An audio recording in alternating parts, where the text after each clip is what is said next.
Hello and welcome to this week's Positive Recovery with Karina. And this week I thought it'd be good to talk about the big A. Oh, that completely, absolutely debilitating condition called anxiety. And if you want to hear more about this, you can listen to myself and Polly in our happy hour talk about this in quite a lot of detail in episodes 119, 120, 124 and 125 at www.sobertownpodcast.com, where you can hear all of our podcasts and lots more. It really is our one-stop sobriety shop. But today I'm just going to talk about it in brief, but just give a quick overview about anxiety and what it is and some ways that we can control it. So how many of us actually drink or drank to calm our anxiety and our nerves? You know, it's a common thing, isn't it? You've had a shock, have a brandy. You've had a hard day, crack open the bottle. That's what I used to do. And I honestly forgot what the sound of the kettle was like. I really did. As soon as I put a foot through my front door, I'd pop open a bottle, either with the old corkscrew or I'd twist a lid on my bottle of wine. And you know what, I can still actually hear that sound and I can still see the pour and I can still feel the relief of that first sip and that relax. But it's not in a romantic way anymore for me. Actually, it's kind of like, ugh. Because towards the end, I actually didn't like the taste of wine. It's just that I had to have it. And I probably started relaxing even before I'd taken that first mouthful. Because, you know, even through that step through the door, just that picking the bottle out of the fridge or from the shop on the way home, that probably started to relax me because it was a habit. And that's, you know, what would calm me down. The truth is, it wasn't actually calming the anxiety. It was stopping the alcohol withdrawal, because alcohol withdrawal is 24 hours. And so, you know, I was starting to get anxious. I needed that alcohol and relax. And also, of course, it numbs. It does numb things, but it doesn't actually stop the anxiety. And then when we drink, it causes the chemical imbalances in our body and our brain. And that in itself brings on adrenaline surges, and it increases cortisol, our stress hormone. We know that alcohol does that. I was once a great lover of brandy and coke. That was my tipple. And actually, even now, that's something that could possibly call me back in. And I drank it in copious amounts.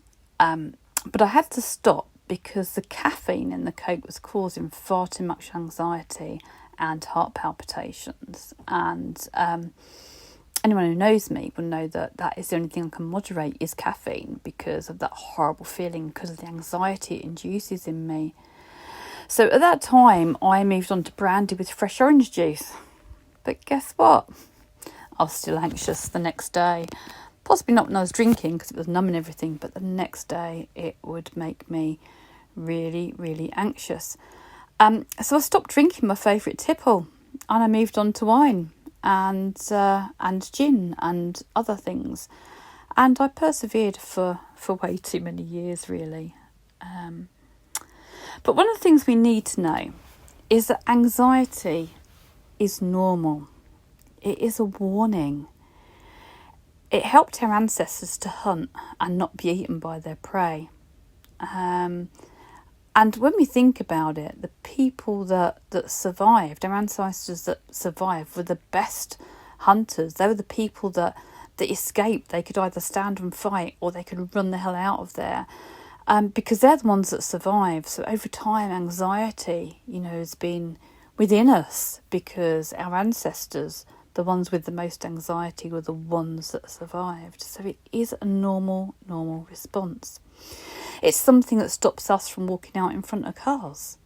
You know, because in the presence of danger, there's a part in our brain called the amygdala, and I call it like our fire alarm. It's like a fire alarm going off. It's like ding ding ding ding, danger, danger, danger. And it makes us, the sprinklers go off, the adrenaline surges into the body. And what the adrenaline does, it directs the blood supply to the heart, making it beat faster and stronger, and to the lungs, so you can breathe quicker and stronger as well. And if you don't use it correctly, you can hyperventilate, and that's when you get pins and needles and feel faint, and we'll talk a bit about that a bit later. And it also directs the adrenaline to the muscles to give us strength to fight or get the heck out of there.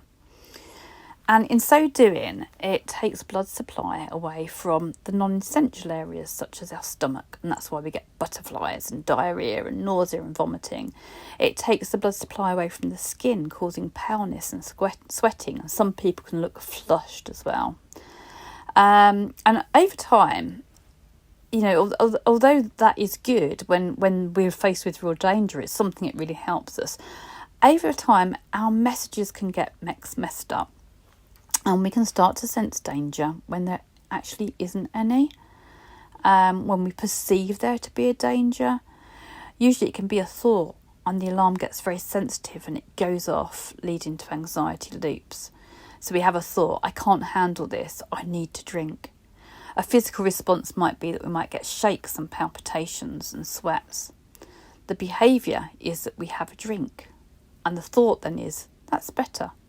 It's a physical response. Everything calms down, and the behaviour is that we drink, because what we learn is that behaviour calms down our anxiety.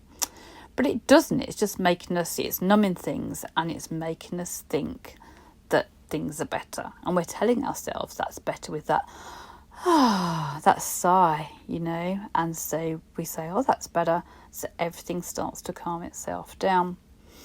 And as I said earlier, the thing is that anxiety itself releases cortisol and adrenaline. It stimulates the cortisol, the stress hormone, so it makes that adrenaline free flow. It sends that alarm going off in our brain.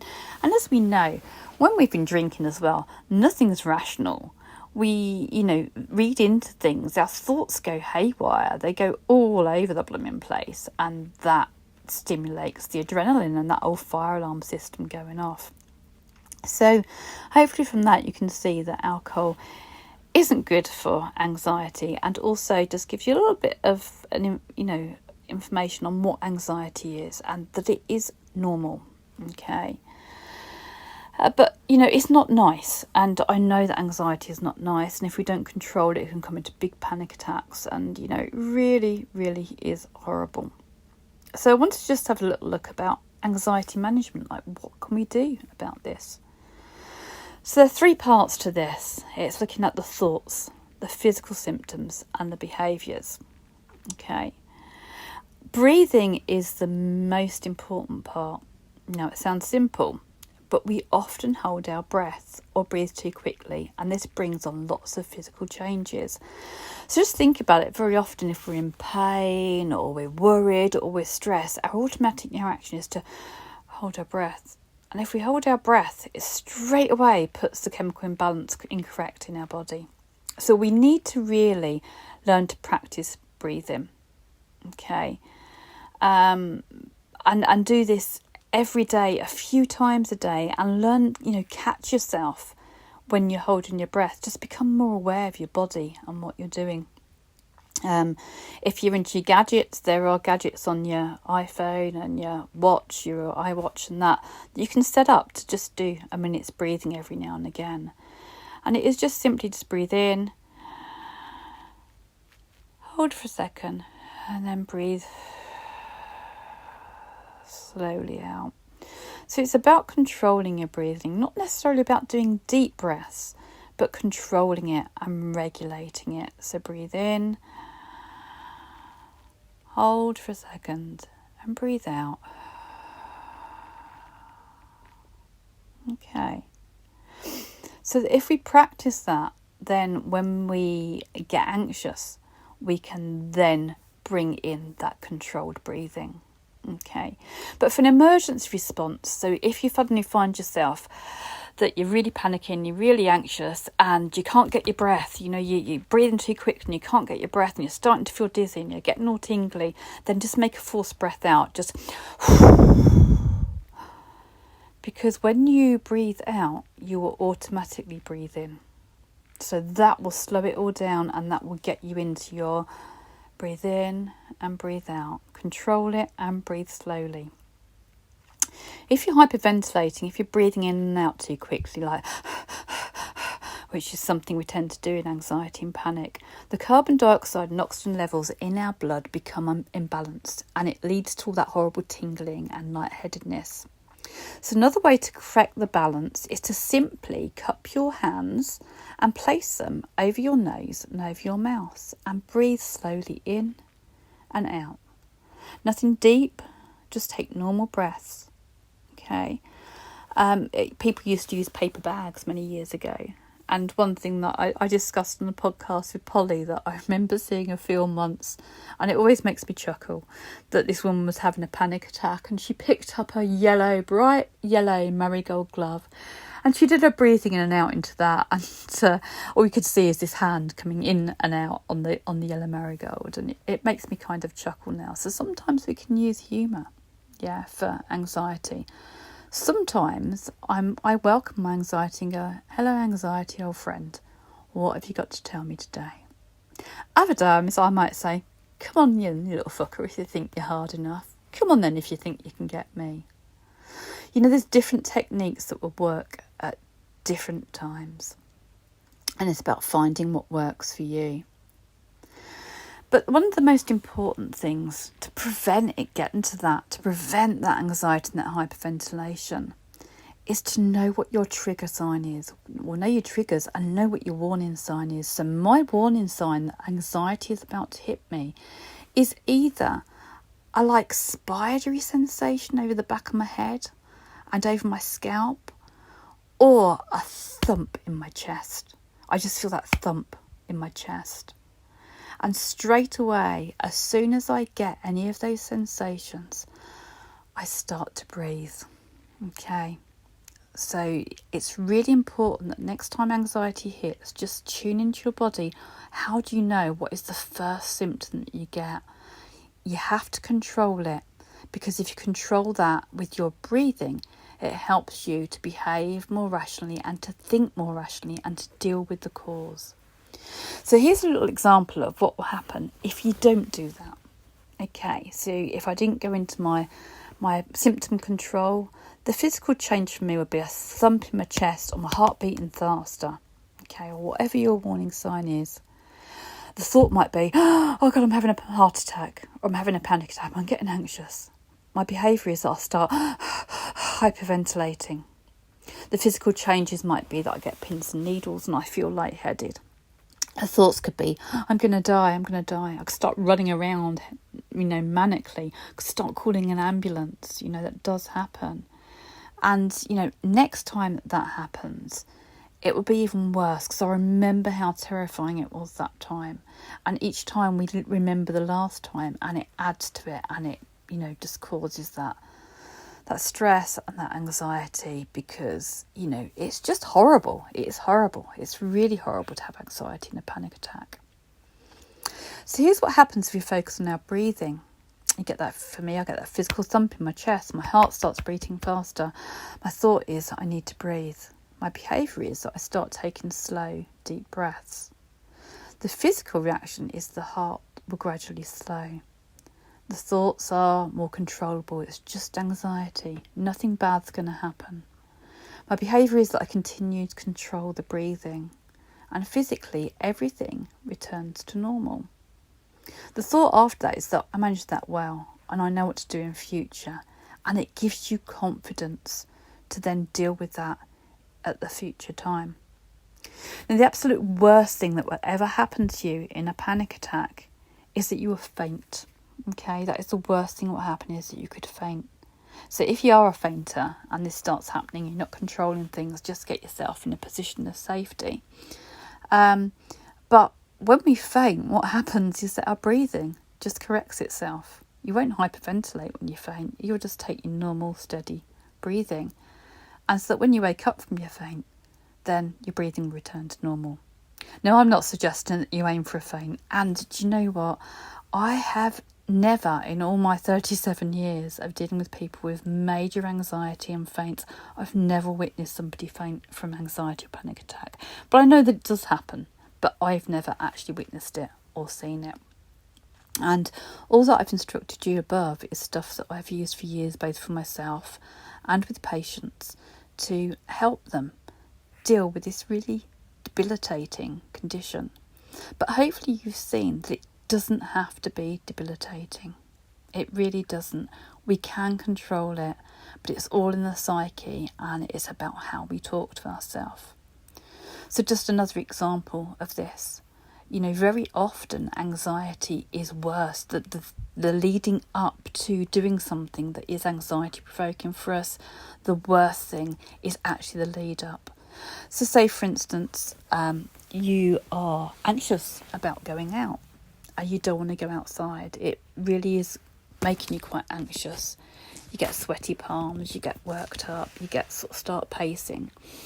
And for a lot of us, that might stop us actually going out, and that starts that cycle again. But it's our thoughts of, what is it that's stopping us going out? Usually it's our thoughts. It's like, I might have to talk to somebody, I might bump into somebody I don't know, I might have a panic attack, I might have anxiety. It's all the thoughts that's stopping us going out, and those thoughts gee up all the physical stuff, all those symptoms, the pacing, the anxiety, the palpitations, the sweaty palms.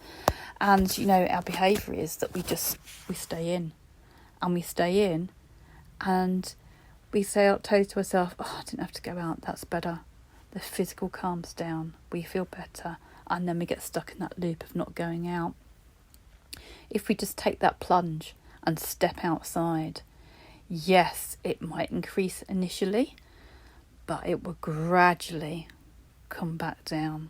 All those physical feelings will come back down, because as you start to walk along, you'll see that everything starts to calm. It will start to calm, because nothing can stay forever. No sensation, no feeling, no emotion can stay forever. It is changing all the time, every minute of every day. And we have to remember that our emotions and our feelings are normal. They are telling us something. But sometimes, with anxiety and altered thinking, our brains start to narrate the story. And I heard a great quote the other day about authenticity. It was on another podcast, actually.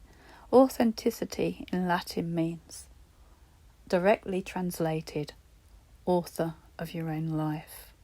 And that is what we are. So I hope that will help you to rewrite your anxiety story and put you more in control of this debilitating condition. Let's not let anxiety win today. Let's keep beating the anxiety, beating the addiction, beating the alcohol. Let's not let any of them little fuckers win. Have a good day, and I'll speak to you again real soon. Bye for now.